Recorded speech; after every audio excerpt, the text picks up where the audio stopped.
about 7:15 in the morning. We've just come out and meeting the potsherds for the first time. The rain last night was unbelievably heavy and one of the roofs above the pond has collapsed. Okay, I'm Simon James and I'm a bird keeper at Durrell Wildlife Park. And why are we out here in Madagascar at the moment? Well, we're in Ancheville, northwestern Madagascar, and this is our breeding centre for Madagascar potchard, which is a project we've been running for the last couple of years. And I believe the potsherd was thought to be extinct at one point. Yeah, 2006 I believe it was rediscovered. It had been considered extinct, I think the late 90s, the last bird being caught on Localotra. And at that point was considered extinct, but then was rediscovered in some very isolated lakes north of here in the Sophia region of Madagascar. And so can you explain what we've got going on here please, Simon? Okay, so each of these enclosures is basically a breeding group enclosure, so we'll have a male along with 3 or 4 females. So we have a pond system with water filtration to try and keep the water nice and good, and we've planted up the enclosures as well to just try and give the birds refuges to hide or to nest in, and some nest boxes at the back of that. And really we're just leaving them to get on with it. And are they getting on with it? Yeah, for the most part. We've had some eggs, we've had some breeding behaviour. It's still very early days yet though. This is the first year in which they could breed. So hopefully next year we'll really get into the swing of things, and yeah, we should hopefully see a lot more eggs.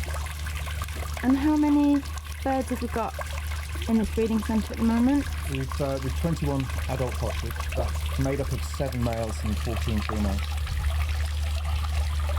And how about elsewhere? These are the only birds in captivity. The wild population estimates vary, but it seems to be about 24-25 birds on the lakes, the wild birds. The big problem in the wild population is that they're restricted essentially to 1 or 2 lakes. They only seem to breed on one of those lakes, and ducklings just don't survive past a few weeks.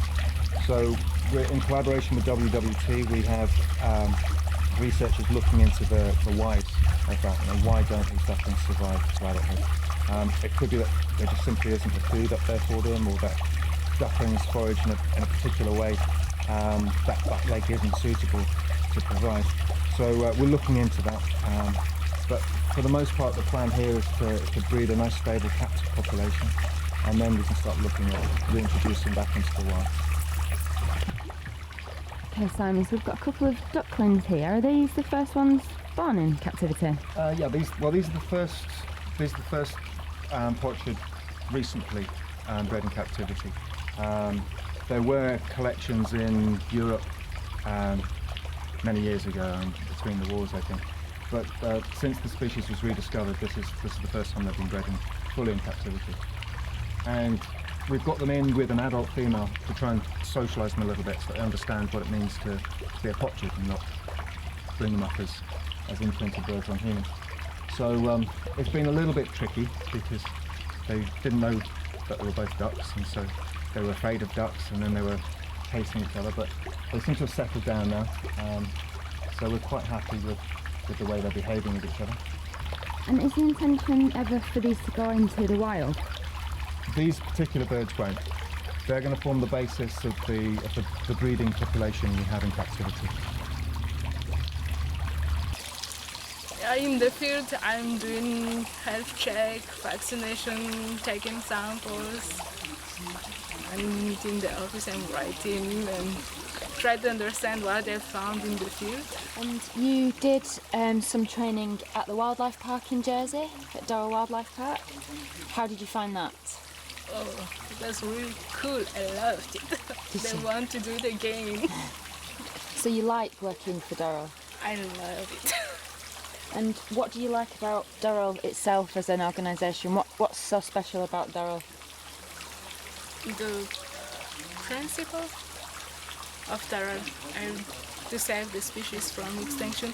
Science, discovery, fun, culture.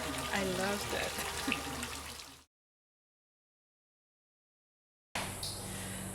Okay, so the reason that I'm in the bathroom, is because I just want to have a shower quickly before I freshened up for lunch. Put my hand on the tap to turn it and felt something really strange. It was a frog.